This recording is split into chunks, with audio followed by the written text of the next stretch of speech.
Professor Ferdinand Schmidt-Kaler here today from Gutenberg-Universitat, Mainz. Ferdinand received his PhD from Max Planck, starting with Johannes, and then moved on for a postdoc position with Sergei Roche. From there, he went to Innsbruck, where he was for a number of years before moving on to Ulm, and then 6 years ago moving again to Mainz, where he's been since.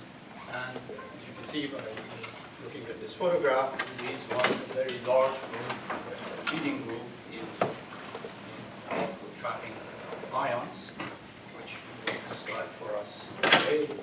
But within that realm, he has been doing some very leading experiments, one of which on this quantum algorithm, quantum gate operations, which will be the focus of this talk today. But he's done also quantum state tomography with ions, and the localization of ions by standing waves. I don't know how much of those things he will describe for you today. He's creating these hybrid systems where you bring in a neutral trap in a Hall trap, have ions interactions for chemistry and collision. And then Gutenberg ions, where you take an ion, actually make a Gutenberg states where you can study tunable dipole interactions between long-range interactions, in addition to Coulomb interaction. And single ion guiding at sort of a nano sort of ion microscopy, as it is termed, for at the nanometer scale. But he also has started a fairly interesting area of research on single ion thermodynamics. Sort of like not necessarily quantum, but a heat engine, which eventually will become quantum. And that will be the topic of this discussion we will have at ITAMP on Friday morning, for those of you who may be interested. He may not know, but we've already scheduled it for 10:30 in the morning. So with that, I give the floor to Ferdinand.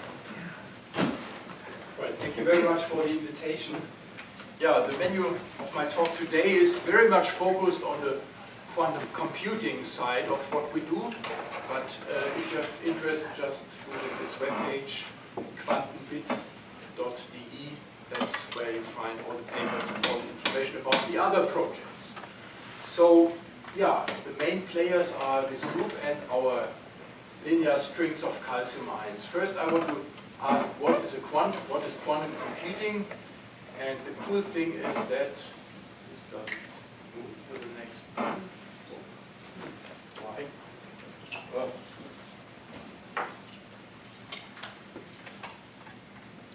why don't we move? Hello. It doesn't move.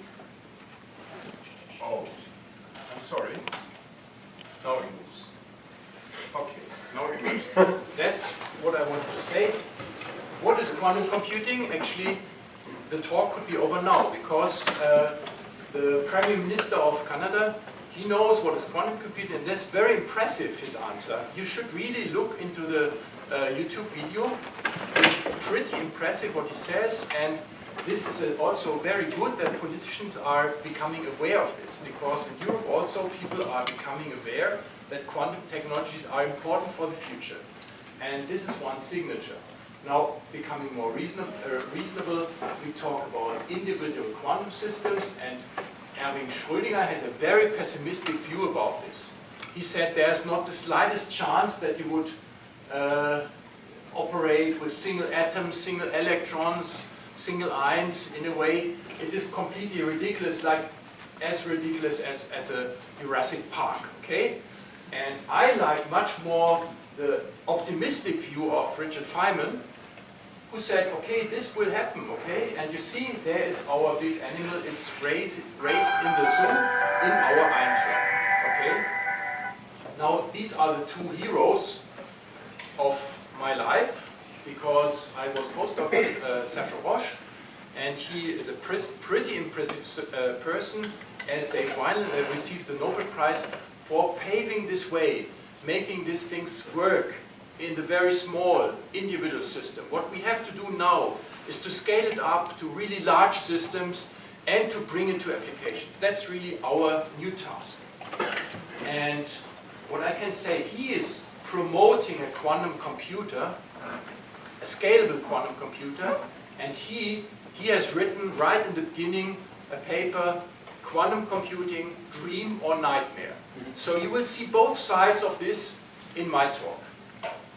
I want to focus now on the quantum technology goals. And that's really bringing fundamental quantum physics as we do it in the lab into modern applications. It is not only about algorithms and the classic and the quantum computer. It is also about information processing in general at this single atom, single electron, single photon limit. Because the scaling of modern devices shows us that this will go down to single electrons in a short while, and it's better to be prepared now. But it's also about simulation of new states of matter, it's about secure communication and nanosensing. And these are all the technology goals, and quantum computing is maybe the most difficult and the most advanced. If this is working, all the other ones are easy. So we focus on the information processing at the single ion level. And then we have these experimental requirements of quantum computing. As David DiVincenzo has put them up, you have to have qubits, that means you have to have states which can live in a superposition of alpha 0 plus beta 1. I will show it like alpha 0 is down and beta 1 is up. So it can be anywhere on this Bloch sphere, and you can do initialization, that means you bring everybody into state 0 to start with. And then you have quantum gates. You have single bit gates, that means you do rotations on your single bit, or you do rotations which are depending on this control bit. If the control bit is set up, then the target bit can rotate. If it's down, this target bit doesn't rotate. So this will be a 2-bit operation. And if you knit together from single bit and 2-bit gates, everything you can knit together. Every quantum algorithm consists of these bits.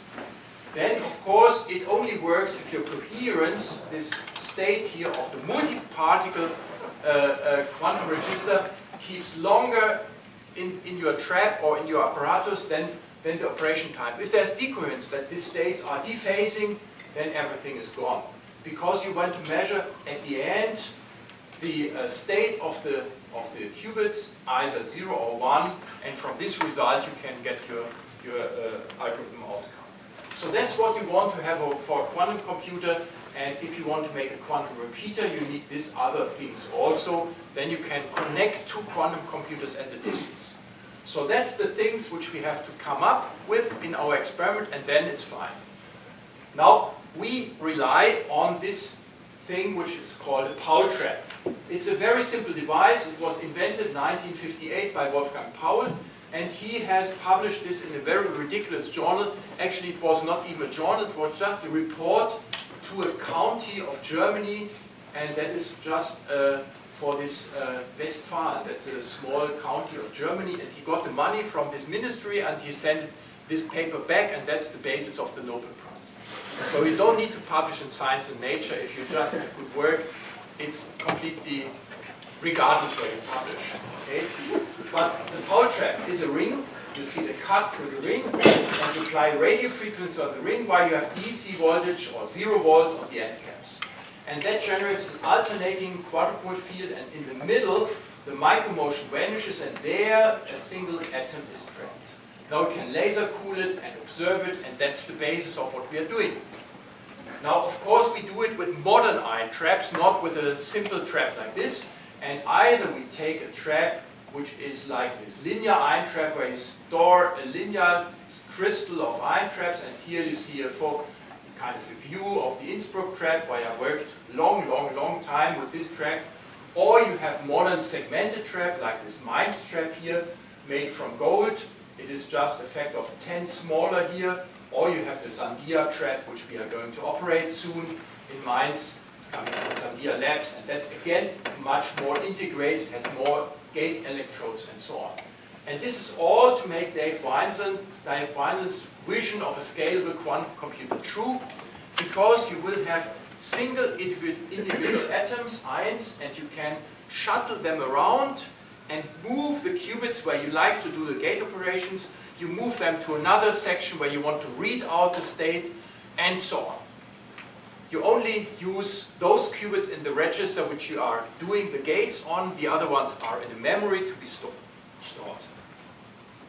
Now, in the atomic ion, you can implement a qubit, and that is called the optical qubit. Here in this case, you have a ground state, and you have a metastable, long-lived excited state. And now you can operate the qubit by sending in pulses of this resonant light. That means you start in the ground state, and if you apply the light field, then you go up with the Bloch vector, and if you apply even a longer path, then you go down again. That's Rabi oscillations. But you can, of course, stop halfway, and then you have a superposition of 0 plus 1. Or you go further where you like, okay? You can access the whole qubit manifold here with coherent operations on this transition. And then you want to measure the qubit. And how do you do this? You scatter light.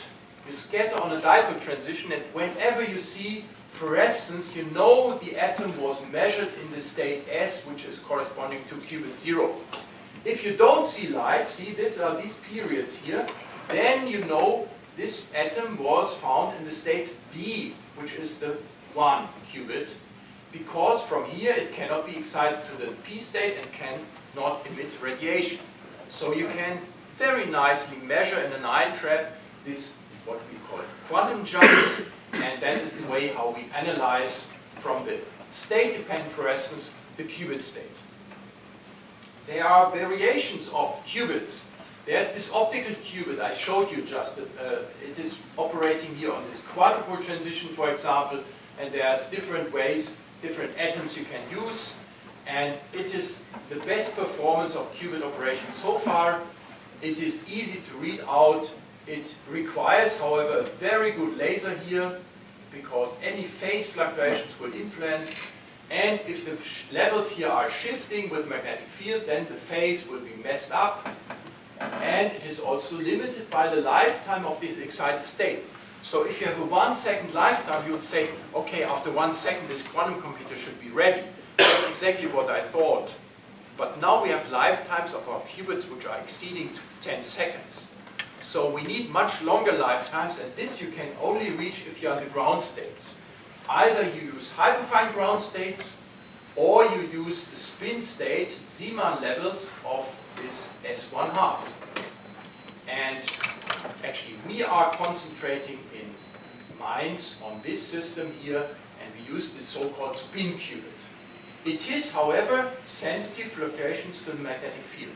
So let's look how good we can stabilize the magnetic field in order to have a phase coherent qubit for a long time. And that is done by a magnetic shielding box, and inside this magnetic shielding box we need quantization access by magnetic fields. So you would think of coils where you send a current through, but this is too noisy. We like this permanent magnets much more, and the combination of these two things allows us to increase the spin coherence time.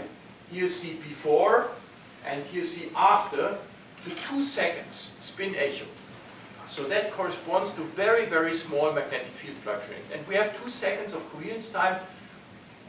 We have now to compare to something, because a number like this doesn't make sense if I don't compare to the time of a typical gate operation. And that is now the typical gate operations. They take place in about 2 microseconds, maybe 5, and then you can knit together random sequences. That means you do pipe pulses, you do whatever pulses on the Bloch sphere, and you look after a sequence of gate operations. What is the result? How good can I do this? If I do just one gate operation, it's so perfect that I cannot distinguish whether it's read-out fidelity or the gate fidelity. So I better do a really long sequence and see then the deviations. After this long sequence length, I see some deviations from the ideal fidelity, which is 1. And you see this average error per gate is about 10⁻⁴, okay? and the gate operations are fast. You see, the major problem is from scattering. Because we are driving this Raman transition here, we are not infinitely detuned from the upper state, and that means we have a little bit of probability to excite p state and scatter photons. And these scattered photons are, of course, very, very bad because they are decoherent affecting the state. So if we would go to a larger detuning, then we are exciting the upper state no longer, and that's exactly what we can do if we get a higher power of the laser and a larger detuning. So now this is how fast the gate operations work. You see here the microsecond scale. The green curve is the Rabi oscillation on the carrier, and there's another curve, that is this blue curve. That is now an excitation where you are detuning your laser by one phonon frequency of the oscillator in the trap. That means you are no longer on the transition between the S and the D state, but you are detuned by one vibrational quantum in this trap. That means whenever you excite your spin, the ion is vibrating with one phonon. And this is the key how you make two ions interact. Because whenever you excite, then the whole string of ions will move a little bit. And this is communicated to the other ion this way, because we are exciting the common modes of vibration. So you see the gate time there is about 20 microseconds. That's the time scale, and you have to normalize it to this 2-second coherence time. You see there's plenty of room to do gate operations. Now I have to tell you how two spins are going to be entangled, because that's the most important operation, to make a gate operation between two ions. Now, these ions have a distance of about 3 micron. That means their wave packets do not overlap at all. The wave packets are very small, like 15 nanometer wide, and there's no wave packet overlap. So they are interacting via the common modes of vibration which they share. They are Coulomb crystal. That means if one ion is kicked and excited, the other ion is moving as well. And this common mode, you basically do the spin interaction with the mode, with the common mode, and these common modes are interacting with the second spin. And you can use any of these vibrational modes, like for example the breathing mode of two ions, or the radial modes of two ions, whatever you like. And here you see how these spin-dependent forces work. You have a standing wave which is composed of two Raman beams, and these two Raman beams are a little bit detuned of resonance such that you can excite the motion. That means you are a little bit tuned to this motional degree of freedom. That means the standing wave is going underneath the ion and exciting it, and that means you get a spin motion entanglement. After a while you generate a cat state, because spin up gets excited in the opposite way than spin down. And that means you make a separation of wave packets which are beating against each other. That's what happens for a single ion. Now if you're going to see here what is it? You generate a superposition of spins, and now the spin-dependent force is opposite for spin up and spin down. That means you make a wave packet separation by the spin-dependent forces. While spin up acquires no phonons, the spin down acquires a coherent state. So now you can do it for two ions as well. Of course, if you put these two ions in a spin-dependent force optical wave, then it will push both ions. If there's both spin up, it will push both of them to the right side. If they are both spin down, it will push them both to the left side. However, if one ion is blue, spin down, and the other one's red, it will push them apart. And that will excite the mode, this breathing mode. So only if the ions are opposite, then the breathing mode is excited. And then you can make a coupling of this spin configuration to the breathing mode. And that means you make a spin-spin interaction only for this case, but not for this case. And this allows us to make out of a product state a Bell state. Okay? And if we do so, then we can analyze the Bell state by observing what is the parity. The parity is the amount of up or down. These are even parity as compared to up-down and down-up. Okay? And you see the parity, that's this black curve, because it goes between 1 and -1. Not quite, unfortunately. Not really completely down to -1, not completely up to +1. And this little bit of leftover tells us that our fidelity of the Bell state is only 97.5%, not 100%. Otherwise, it would go really up to the top. So that's something we have to improve, and that's exactly because our Raman beams are doing off-resonance scattering. That's the spin gate error budget, and you see the dominant thing is this off-resonance scattering. We need larger detuning, and that means we need larger laser power. Just you buy another laser which has 500 milliwatt instead of 5, and then you can detune by a lot more, and then the main error source is going down to a very small thing. The other important error source is motion dephasing. That is because your trap frequencies are not perfectly stable. The vibrational mode frequencies are a little bit fluctuating with time, and that is something, a technical instability, which is of course cured if you have a better lower noise supply for your trap.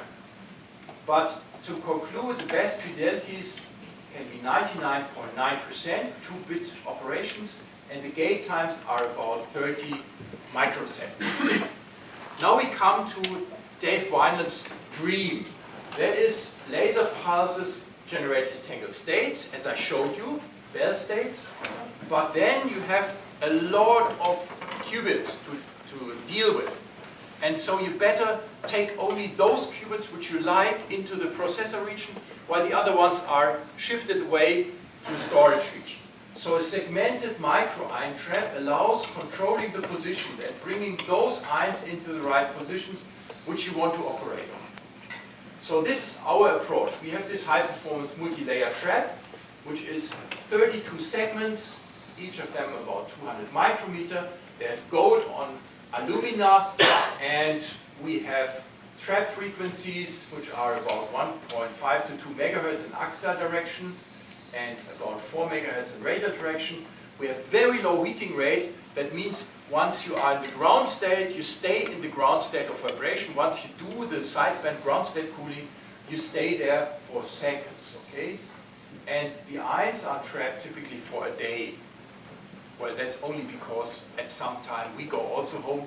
Or now we leave the ions in the trap and we let the whole computer program run and the lasers, and it measures overnight. It's even better if nobody is in the lab. So now for this qubit register reconfiguration, we need a couple of things, like shuttling an ion from processor to storage region, or shuttle a whole crystal of multiple ions between the different regions, or separate a 2-ion crystal. Yeah, for example, you have got a Bell state and you want to measure this and this independently. Or you want to merge this together. You want to merge maybe these 3 ions with these other 3 ions. Or you want to swap the positions, 1, 2, 2, 2, 1. So that's all what you need. And for this, you need a lot of control on your electrodes. And we have built this this hardware ourselves, and that is a prototype which is shipping to our partners, actually. It is much better than any National Instruments card, I have to tell you. You can directly connect it here. These are 24 channels here each. And you can directly connect it to an ion trap, and you still have this very low heating rate. That means there's no noise coming out of this device. And still you can update the channels pretty fast, and you have a lot of memory in order to drive some voltage ramps here for each and every electrode, because you need to shuttle and you need to control the voltage to make a potential well and bring the ions from here to here, or make out of a potential well, double well, separate ions, and all this can be done by this box, okay? Yeah, it's really, you have this command language, then this gearbox, and then what comes out is basically these voltages which go to all the segments such that the ions are controlled on their way, on their position, and when they are at optimum speed and low motional excitation. Yeah, one example, you have a single ion shuttle. That's the most easy thing. You ground state cool the ion here, you have them in the potential, and then you kick the thing really fast, okay? You don't want to go so slowly because the quantum computer is to be fast. So you go very fast. Of course, what happens, the ion is now sloshing back and forth in the potential. And that's not a good status for the next gate operation. So what you do a kick exactly in the right moment, and then the ion is back in the ground state. You see, you do a very fast voltage ramp, which is completely non-adiabatic, but then at the right time you do a kick of the electron clock and you get the ion in the ground state. And this way you can do a shuttle in only a few microseconds over 280 micrometer. This is about 200 kilometers per hour. And then you are starting with the ground state and stopping with the ground state. So it's really violent, but you are still at the ground state. And here you see the example. If your timing, that's the waiting time here, if your timing is exactly right, then you can take out of this pendulum all the energy by this displacement parts. Okay? You can test it with another pendulum, with a classical pendulum as well. If it is moving and you move it at the right moment here, then the pendulum is at rest.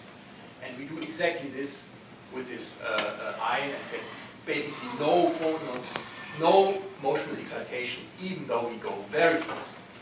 Now separation is much more complicated. Here you have to deform a harmonic well into a double well and separate the ions. And that's what we do. Then we check what happens with the first ion, what happens with the second ion. That is another operation. We swap the positions of ion 1 and 2. You see how this works. We apply voltage which tilts the crystal a little bit, then tilting further, and there they are swapped. Okay? And that works perfectly well.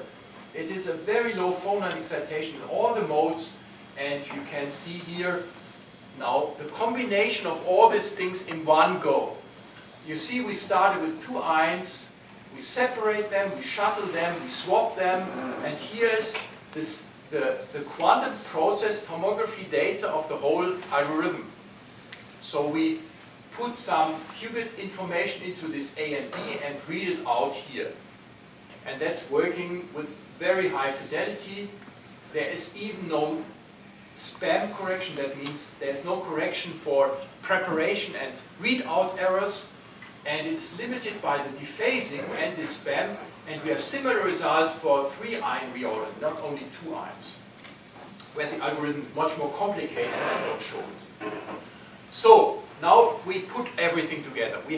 I've shown you we have full control over the external state of the ion crystal. We can separate and move and rotate and whatever. And we have also the ability to get entanglement. So we start with 2 ions here in the trap and we generate a belt state. Now we separate them. Now we bring 1 ion really far away. That is now 6 millimeters away from the other. And here we can wait. Now we can really wait 10 seconds, okay? We have no time to wait so long, and then shuttle back. Then we do a single bit rotation. That means we look to the different axes of this qubit, Z, X, Y, and that means we have to do a basis rotation, and that we can do here on this single qubit here. And then we bring this ion into the laser processing suite. Now we do the single qubit rotation on this guy. And now we are set for the state tomography, which we can do after merging, shelving, and readout.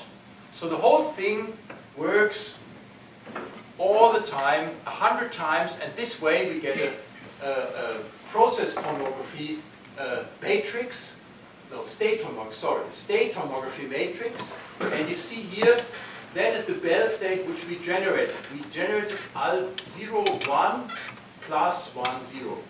And that's exactly the state and the fidelity which we achieved. Okay, and now the question is, how long can we hold the ions here? Now this is a state which is really far away, and you would say, okay, maybe a microsecond or a millisecond, but you can hold it really for seconds, okay? Now we can use this, I will show you, this technique of shuttling, doing entanglement pulses. We use it for two things. First, we measure the magnetic field difference between this and this position very accurately. It's a gradiometer of magnetic fields. And we need this information because the qubit energy depends on the position of the trap, where you are in the trap, because the magnetic field is not homogeneous everywhere. So the phase of the qubit will maybe oscillate a little bit faster here than there, because the magnetic field is a little bit smaller there than here. So we have to measure this very accurately. And the second application, we are knitting together entanglement. Here we have only 2 qubits which are entangled, but we can go further. But first of all, this Bell state coherence, you see, that is now the seconds here, second time scale, and the Bell lifetime, which we measured, is 12 seconds, okay?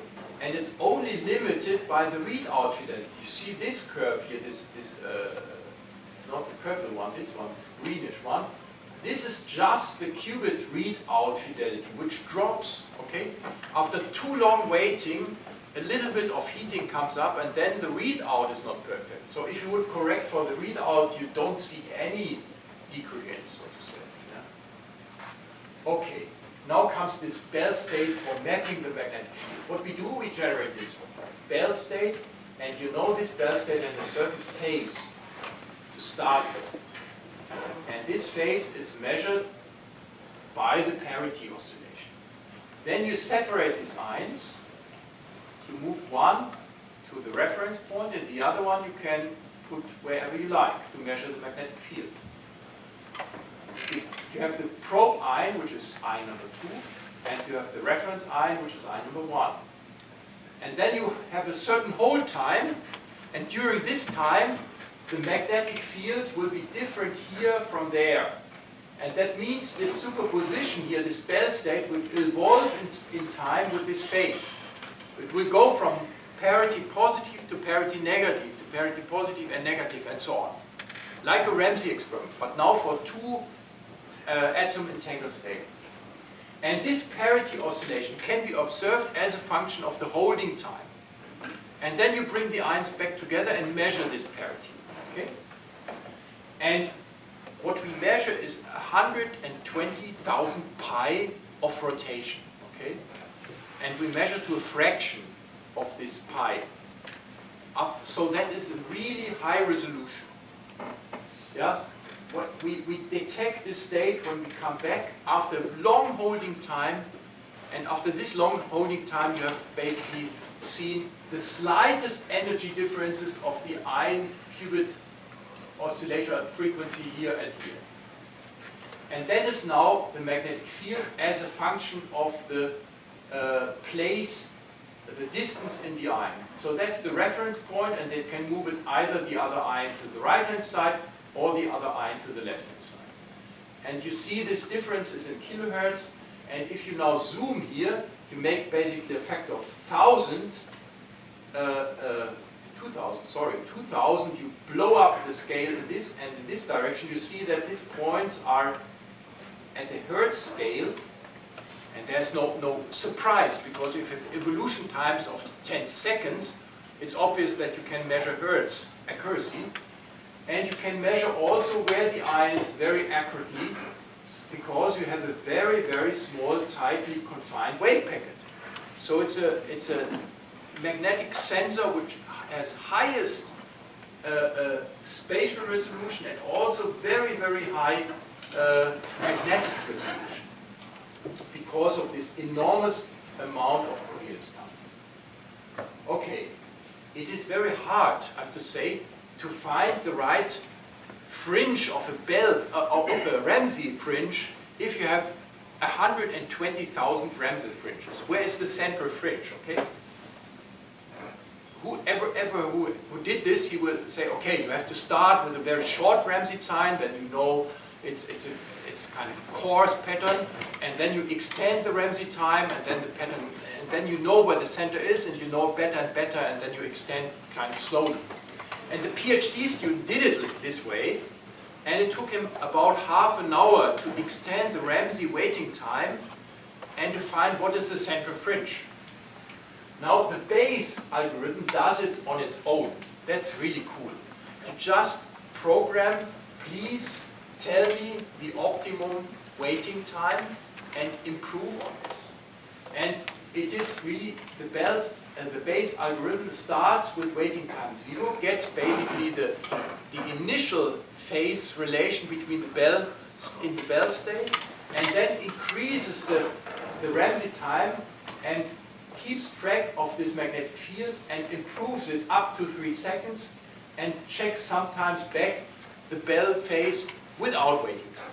And this way you can really pin down after a short time the magnetic field. This corresponds to, if you have kind of a short waiting time, your accuracy is still fairly bad. That's the circle number 1, and then you go to circle number 2, and then kind of gradually the Bayes improves until you get a resolution, a sensitivity of 2.8 picotesla per square root of hertz with an accuracy of 86 femtotesla. And that is measured, the magnetic field, over a range of 6 millimeters. So it is a very, very accurate magnetic field sensitive device. And we have calibrated the magnetic field as a function of the position in the trap, and that is important because if you put an ion there, the phase evolution is a little bit different from there, and that is all necessary. That's part of this nightmare which Serge Roche promised us for a quantum computer. You have to be extremely accurate with many, many qubits, otherwise you don't come to the right result. Now comes the second thing, knitting together a 4-ion GH state state. If you would write down how do I generate a GH state state, that is 0, 0, 0, 0 plus 1, 1, 1, 1. Okay? You first do a Hadamard operation, and then you will C naught here, C naught here, C naught here, and that is what you do. Now in the real world, and that's what we do, and we reach this state here, you see 94.7 even for 4-ion entangled state, and this is altogether 50,000 measurements, state tomography, full state tomography of these 4 qubits. Actually, the experimental sequence uses 300 shuttling operations, sideband cooling, state preversion, quantum circuit, and state analysis, everything. And here see along the time how it works. Here are the 300 shuttling operations. You see the ions start here, the other ions start here, and then they are shuttled, they are cooled, and so on. It's very complicated. Everything, they are going to undergo a lot of operations. Why doesn't it move? Ah, yeah. You see that it's really long. I couldn't fit this on transparency, and still it's way too small. But we have many gates, okay? We have even multiple spin echoes, and at the end we get this state, and it holds for 0.5 seconds. That's really a big achievement. If compared to this paper, then it was half a millisecond this state could be preserved. So now we are really a factor of 1,000 better. And we have also done it in a very scalable way. We generate a bell state here, and we knit this together by moving the ions into the processor zone, giving them a right gate operation and so on. Okay, let's conclude here in this place. We have the readout is only 10 to minus 4 away from perfection. The single gates are also very good. The 2-qubit gates, I told you why they are not so good. That's because we have not sufficient laser power to go far away in our tuning. All the gate operations take about 30 microseconds to make shuttling or moving ions or so, it takes typically only a few microseconds in maximum. It takes 100 microseconds for separating ions. The coherence times, however, are a few seconds. And if you go to the right states, it is better than 10 seconds.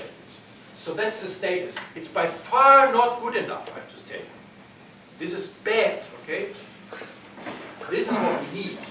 We need 10 to minus 5 or 10 to minus 6 because we need better single bit operations. We need much better 2-bit operations. We have to improve by a factor of 10 to 100 in every parameter. Yeah? To go faster, we have to go faster. We have to optimize these waveforms. It's a lot of engineering, it's an enormous amount of work. It's a lot of noise beating down. We need, instead of 10-second minutes. So, to conclude, this is optimization of speed and fidelity is required, and we need to improve in every parameter at least a factor of 10. And now you can ask, what should you do then? Okay? Now comes the next thing, the future goal. The future goal is keep the encoded qubit alive. So the goal is, the mission is topological quantum error correction using a reconfigured ion quantum register.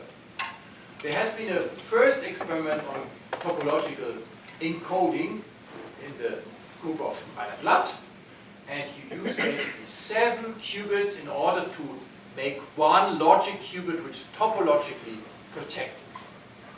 And this topological protection is a 7-qubit color code.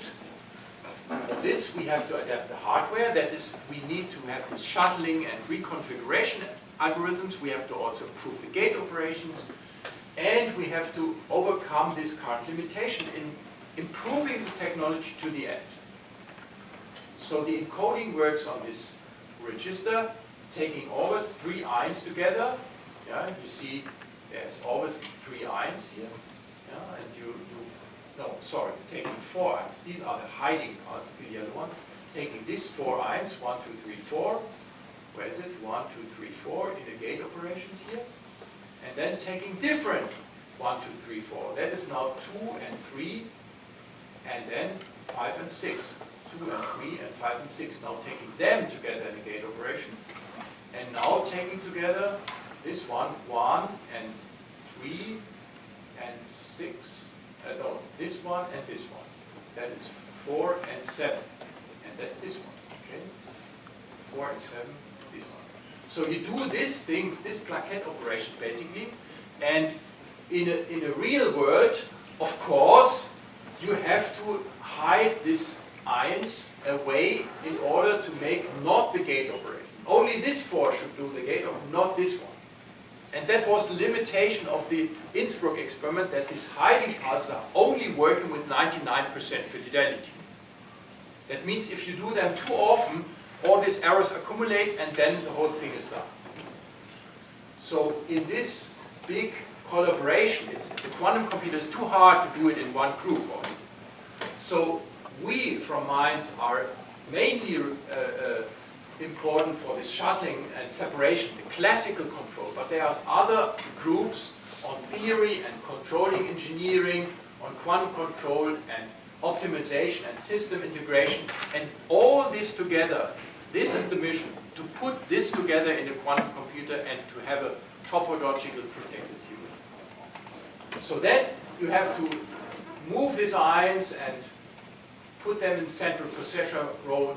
And that is basically the feasibility study, and we have now started with the project. If we improve by a factor of 10 our current parameters, we are on the break-even side where we can really keep the qubit alive by active error correction. And that is then the key element. Then you can say, okay, that is a quantum computer in the longer run. Now we switch gears.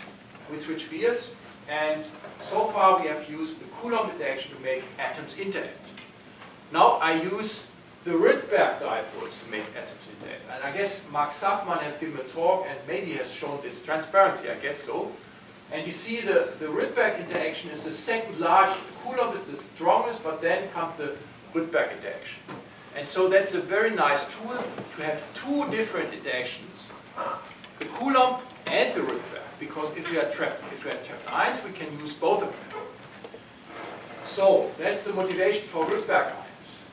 You will join this advantage of ion-trap quantum information processing, for example, readout and state analysis and preparation. This is perfect for single particles or ion crystals. We are much easier handling the state homography than for neutral atoms. But of course, we would benefit from this Rydberg excitation interactions. If we could do that, we would have another handle in order to do entanglement operations. And there's not only the Rydberg blockade I want to make at this point. Of course, we will try to do the Rydberg blockade also, but the Rydberg blockade is only one thing, because we have two competing, very strong and long-range interactions. And one is the Rydberg, and the other one is the normal Coulomb interaction. And they give rise to state-dependent trapping frequencies, for example, structural phase transition, vibrational mode shaping, and even multi-qubit gates on plaquettes. This is all what you can do if you have the combination of a Coulomb crystal with a Coulomb interaction plus the Rydberg interaction. It's really a different game as compared to having only the Rydberg interaction. Okay, but it's a hard time to excite ions to Rydberg state, because they miss already one electron and they get really picky if you want to excite the second one almost to the ionization limit, which means we need Lyman alpha, not 420 or something like this, where you have plenty of power for rubidium atoms to go to the Rydberg state. A calcium ion, the ionization of a calcium ion or the Rydberg levels require an excitation at a wavelength 122 nanometer. And that's a major challenge, I have to tell you, because this is called radium UV. It means you can transport this beam only in a tube which is pumped to 10 to minus 6. So there's no mirrors also, by the way, and the lenses are very bad. So this is, and also the power is microwatts, okay? So we do our Rydberg excitation with a microwatt of power. So this is the ion trap. We steer this beam into the ion trap, and we were extremely happy when we saw our Rydberg. Okay, we can even, so what we do, we go from ground state to this D state, and from there we go to the Rydberg states, and we can select different Zeeman states and do some first approaches to qubit operations, but we are very far from this at the moment. Yeah? So now we change again a little gears, because I do not want to come up like only a quantum engineer for you. Okay, I want also to behave like a physicist and show something apart from producing a quantum computer in 10 years or so. So this is an interesting question. If you are exciting the S to D transition, there is the angular momentum S0 and D2, but you have only one photon with one H bar. So how can you ever go from S to D? It's really a question. And when I was teaching atomic physics, you would say, okay, here's the atom, and now the photon comes a little bit at the side. Then it has also some angular momentum and can maybe generate some D state this way. Or I don't know, okay? And so we investigated this more in detail. What you do when you have an electric quadrupole transition like S to E, then you have a longitudinal gradient. It's the gradient of the electric field which couples to the quadrupole moment of this transition. And here that's the running wave, that's the K vector, and you see the gradient is because there's a maximum, there's a minimum, and there's a gradient obviously. And the ion here sitting here is excited because of this gradient. But if you have a hollow beam like this optical angular momentum beam, then your beam is going this direction, the K vector is pointing in the same direction, but now you have a perpendicular gradient, okay, because here it is positive, that's this side, and this side is negative. So you have a gradient which is across the ion in transversal direction. And this gradient can excite also the ion because the gradient of the electric field again couples to the quadrupole moment of the transition. The gradient is a little bit weaker because here from minimum to maximum was half a wavelength, and here from maximum to minimum it was 2 waist size. So we have to tightly focus a beam, a hollow beam, down and put an ion exactly in the center.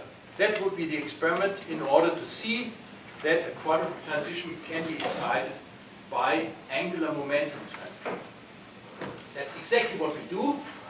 We have a Ti-Sapphire laser, and we generate by a wave plate, that's the wave plate here, we generate this optical angular momentum beam and steer it by some optics tightly focused on an ion. And here you see this beam, okay? Like we take a photo by putting a camera. And now if you are exciting here, and you are using the right magnetic condensation axis, then you see this bluish curve where the excitation is maximum at the point where the intensity vanishes. It's really crazy. In the absolute darkness, the ion is excited at the maximum Rabi frequency. Okay? That is because the gradient there is the steepest here at the center. The electric field gradient is the steepest, and that means here is the excitation where it's absolutely dark. I find it always amazing. Okay?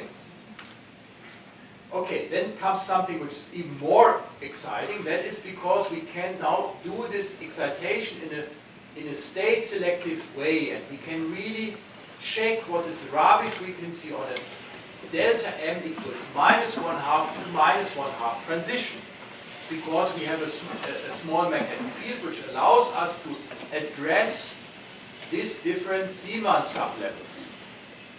And then you see, if we apply a Gaussian beam, then we have just a transition between -1/2 and +1. M changes by 1 or by -1. But if we have a hollow beam, then this angular momentum can come together with the sigma plus and sigma minus. Here you have a sigma plus this angular momentum, and then you change by 2, okay? From -1/2 to +3/2, okay? Or you change by -2, or the things go opposite. That means you do the sigma plus, and the angular momentum is turning the other way around, and then you have delta m equals 0 transition, which would never happen in the Gaussian beam. Okay? So you really change your selection rules. Orbital and spin angular momentum both commonly do the transfer. Yeah? That's really striking. And there's even some applications. These applications are, well, you can see this, but you can excite in the dark. And that means on a very, say, on a clock transition or so, where you want to avoid Stark shift, you avoid the intensity. The intensity leads to Stark shift on dipole transitions.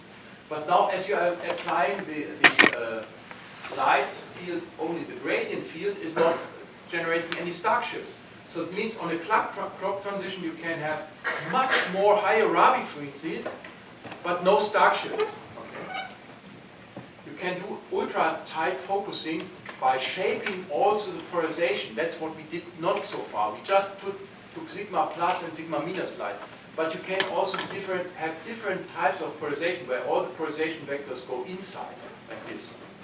And then this tightly focused beam is even tighter focused as compared to a regular focused beam, because it's basically a vector field which is focused by exactly the right.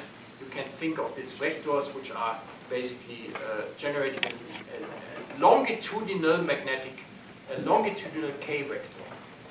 If you have all the polarization vectors going inside, then you can make even tighter focuses when you do the polarization check. That's some applications. But most important, I think it's the first time that you see the orbital angular momentum is transferred to an electron, okay, which is circling around the calcium ion. Okay, that's it. I want to say our general theme is to combine quantum state control with ions in motion. It has to do with modern trap devices. It's of course important for a quantum computer, but we do everything which comes on the way. We find novel quantum approaches. We have multiple interests. We are going into solid state physics. For example, we have a machine which shoots out single ions on a demand into a crystal for deterministic doping or for taking pictures with the single ions. And we have, as you said, a single ion heat engine where we cool and heat the ion and then we generate a coherent motion.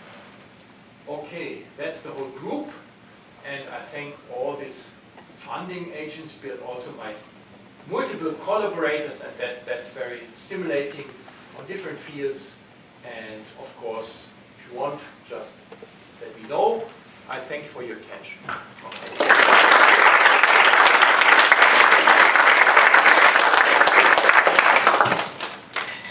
Questions?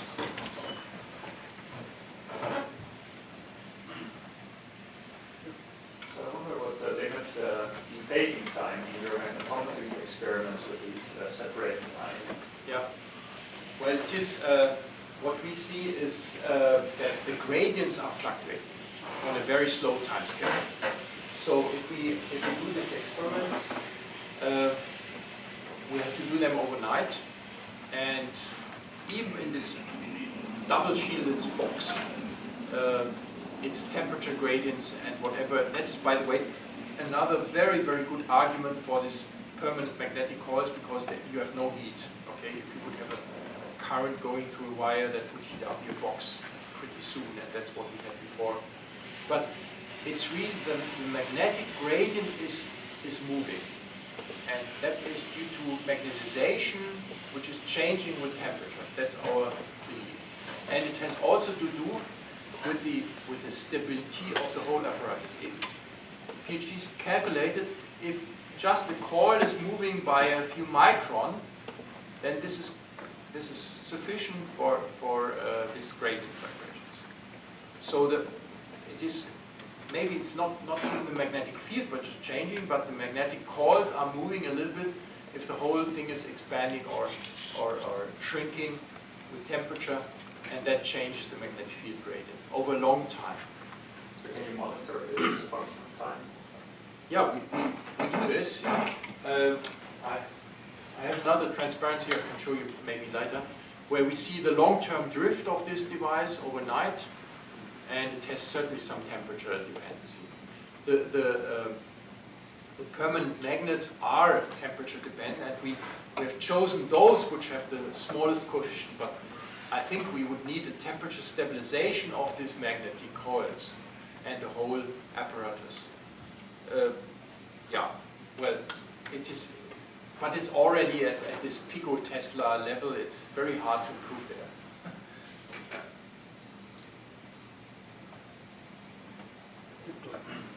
In some groups, they use a second species to recool motion generated during the shuttling operation. Yeah. In your case, you kind of do the separate abrupt diabatic stuff, and it doesn't seem to limit your fidelity. Is there a reason to do this? No. Yeah, one very great trick is to use, as I told you, we are transporting in the axial direction and shuttling and separating, and the gate is the radial mode. And on the radial mode, we have basically no change. We can do even a very crude transport and separation where you certainly have some motional excitation, and the gate operation on the radial mode is basically unchanged. And that is because your Raman beams are aligned such that they are, the standing wave is only addressing the radial modes. Of course, you have to align this really accurately, that you don't have a crosstalk. But then you are basically independent on the axial excitation, if you are still in some reasonable states. So what we have done so far was without recooling. The recooling with a different species is of course necessary if you do repetitive error correction over and over again. For this 4-qubit entanglement and 300 steps of motional reconfiguration, it was still working without recooling. but I think the whole encoding, read out, repetitive thing, there you need some strontium ions, and that is also in preparation to do sympathetic cooling. I didn't show it here, but we are working towards sympathetic cooling. The second reason for it is going to disturb the other qubits. So even if you shuttle the qubit way out of the way, say a few millimeters away, and then you do a scatter light here, still the scattered photons could go to the other ions and decohere them. And that means for the readout of the ancilla syndrome of the error correction, you need to do a gate between two different species and read out the cooling ion. Yeah? This is another complication. It is on top of it. Yeah. We have to learn also this one. You're right. But we are prepared for it. Yeah, it's a lot of engineering. It's really, if you're, I think, 10 years later, we better understand what Dave Wineland said, quantum computing, dream or nightmare, okay? And that was exactly the question. And we see now both sides, it's both, it's dream and nightmare.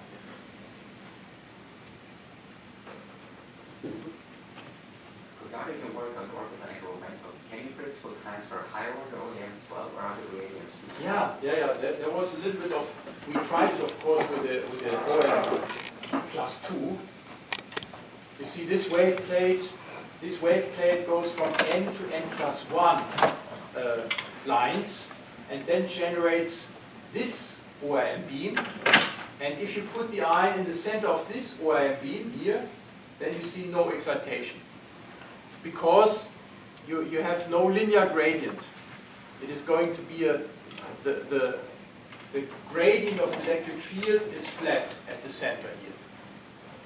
But here you could do it with an octopole transition, okay? And the ytterbium octopole transition is exactly a clock transition. So this would be the ideal beam to excite the octopole transition of the ytterbium ion clock, because you have no AC dark shift, whatever. Yeah? It's really absolutely dark for the ion on all the dipole transitions, all the quadrupole transitions, just the octopole transition can be excited. This is a perfect beam for the ytterbium. And we're going to do this, yes. Any more questions? So in the Bayesian estimation, I was a bit confused that these big circles will become small and small. Yeah. But the center also moves around a bit. Yes, yes. Well, in the first, as I told you, the two axes of this space are one is to measure the, well, maybe I can show you the animation.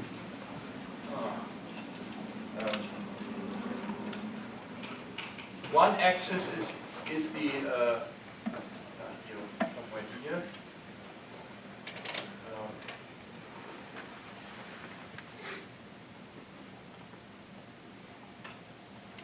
This one. Oh. Uff, was ist das denn hier? Oh Gott. Ah, sorry. It's not working at the moment. Okay. But what you basically do, the one axis is the starting phase of the Bell state once it's prepared, without any waiting time. -1/2, so spin down, spin up, plus e to the I phi 0, the other way around. This is measured without any waiting time. And then from this phase, that's the phase. And then you hold it for a certain time, and the longer you hold, well, the more the phase evolves. And that means for a long holding time, it becomes more and more flatter, flatter, flatter, and then you can very, very accurately know what kind of magnetic field you have. Now, you improve by waiting longer and longer and longer. And at the first time, you get an ellipse, and then after a certain time, the base tells himself, so to say, well, now I should squeeze the ellipse in this direction. And then you get a new value of the field and of the initial phase. And then from this, it checks what would be the ideal waiting time to check whether this is the right assumption. And this way, it improves and improves. And that means it's moving within the ellipse. And after some time, it's becoming smaller, smaller, smaller. And then you see the onset of drift. Then it is kind of following a linear drift because the magnetic field is not perfectly stable. So you see exactly this shrinking first, and then a certain spot size, and that's basically our limitation is moving along the magnetic field that is going to change. Yeah? So that's what happens.